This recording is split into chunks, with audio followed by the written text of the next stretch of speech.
Καλημέρα σε όλους τους blacklisterάδες. Ένα ακόμη βίντεο με updates, παύλα διορθώσεις, τα οποία προσθέτουμε και διορθώνουμε φυσικά κάθε μέρα στο Blacklister. Πάμε να ξεκινήσουμε να τα δούμε ένα-ένα. Πάμε να ξεκινήσουμε από τα settings, από τα settings του application, δηλαδή του lister, και να δούμε εδώ το κομμάτι που λέγεται seller profiles. Εδώ θα αναφερθούμε στο κομμάτι όπου ένα seller δεν είναι business, δηλαδή δεν μπορεί να χρησιμοποιήσει τα business policies, τα αυτοματοποιημένα policies, return, payment και shipment που του δίνει το eBay και μπορεί να τα κάνει update μέσα στο lister. Οπότε εδώ αν κάποιος δεν είναι business seller και είναι individual seller, μπορεί να επιλέξει no και να έρθει εδώ να ρυθμίσει σωστά αυτή τη φορά τα payment, return και shipment profile. Βλέπετε εδώ μπορεί να προσθέσει το PayPal mail του, να βάλει αν δέχεται immediate payment ή όχι, αν δέχεται επιστροφές ή όχι και πόσες δέχεται στις 30 μέρες, αν είναι με replacement ή όχι, και φυσικά στο shipping policy, όπου εδώ αναφέρεται σωστά πλέον το dispatch time πάνω στον μη business seller και όλα τα shipment που δίνει στην εκάστοτε χώρα το eBay από μόνο του. Βλέπετε εδώ είμαι στο US, βλέπω UPS και ούτω καθεξής. Free shipping και όλα εδώ. Φυσικά μπορείτε να προσθέσετε και περισσότερα shipping services για να μπορέσετε να τα χρησιμοποιήσετε μετά, θα το δούμε στην auto list page. Αναφερόμαστε εδώ πέρα μόνο σε μη business seller, δηλαδή σε individual seller.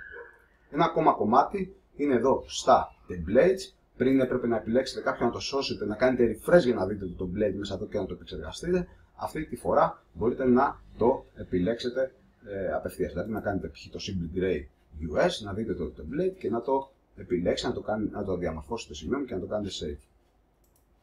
Ή π.χ. το Blue Glass UK. Οτιδήποτε θέλετε. Και save. Αν επιστρέψω τώρα στην auto list page για να τα δούμε αυτά ένα-ένα, ας φετσάρουμε ένα αντικείμενο για να έχουμε πλήρη εικόνα του τι βλέπουμε. Φετσάρουμε ένα τυχαίο εδώ πέρα. Εδώ βλέπετε την επιλογή Mark όλες τις φωτογραφίες.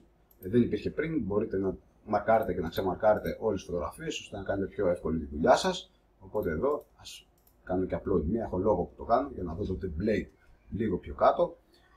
Σε αυτό το κομμάτι έχουμε επιλέξει να προσθέσουμε το listing duration. Όπου το listing duration πριν έπρεπε να πάτε στα settings να γυρίσετε το 30 ημέρο σε good cancel και το αντίστροφο. Αν θέλετε, εδώ μπορείτε να επιλέξετε το κάθε listing ξεχωριστά αν είναι 30 ημέρο ή good cancel. Επίσης το country, αν κάποιος λιστάρει από το Amazon π.χ. United States και το επόμενο του listing θέλει να είναι από το AliExpress π.χ. δηλαδή China, να μπορεί απευθείας να το αλλάξει και να μην χρειάζεται να επιστρέφει στα settings. Εδώ στο κομμάτι που σας έλεγα, αν ο seller δεν είναι business και δεν θέλει να μείνει εδώ στο yes και να πει no, αυτόματα με το πατήσει no θα το ανοίξει το shipping services με το dispatch time που είναι από τα settings και μπορεί πάντα να το αλλάξει, δηλαδή να βγάλει το UPS Ground, να βάλει worldwide και ούτω καθεξής, αναλόγως τι χρειάζεται. Ωραία. Αυτά είναι τα κομμάτια πάνω στις αλλαγές που γίνανε σε αυτό το κομμάτι εδώ με τα profile και φυσικά εδώ να μπορεί να κάνει preview το template που πάει στο eBay. Εδώ όπως λέγαμε πριν, ο τίτλος είναι ο optimized τίτλος, είναι ο τίτλος που θα πάει στο eBay, δεν έχει ακόμα φτιαχτεί για να τον δούμε εδώ σε preview live μετάδοση, ούτε εικόνα, ούτε τίποτα, ούτε τα brand, τα short code και ούτω καθεξής. Ας βάλω και ένα brand γιατί εδώ λείπει σε αυτό εδώ, στο test template. Ωραία.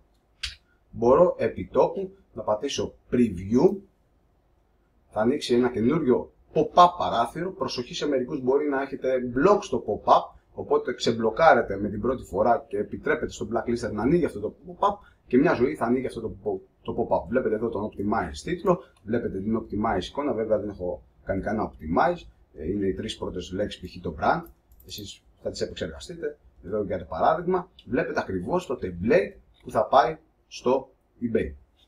Οπότε το κλείνω, επιστρέφω και μπορείτε μετά να λιστάρετε με περισσότερη σιγουριά για το template που έχετε επιλέξει. Εδώ επίσης φέραμε έξω για να μην επιστρέφετε συνέχεια στα settings να κάνετε copy το short code για να το βάλετε μέσα στο template. Φέραμε επί τόπου έξω τα short code που μπορείτε να τα κάνετε ένα copy και να τα βάλετε μέσα στο template. Αυτές είναι οι αλλαγές που προσπαθούμε συνέχεια να το αναβαθμίζουμε για να κάνουμε τη δουλειά μας και εμείς οι ίδιοι ευκολότερα και γρηγορότερα και οτιδήποτε προσθέτουμε είναι για καλό όλων μας φυσικά. Γι' αυτό υπάρχουν και οι συνεχόμενες αλλαγές, παύλα, διορθώσεις. Τα λέμε μες στο group και πάλι καλημέρα.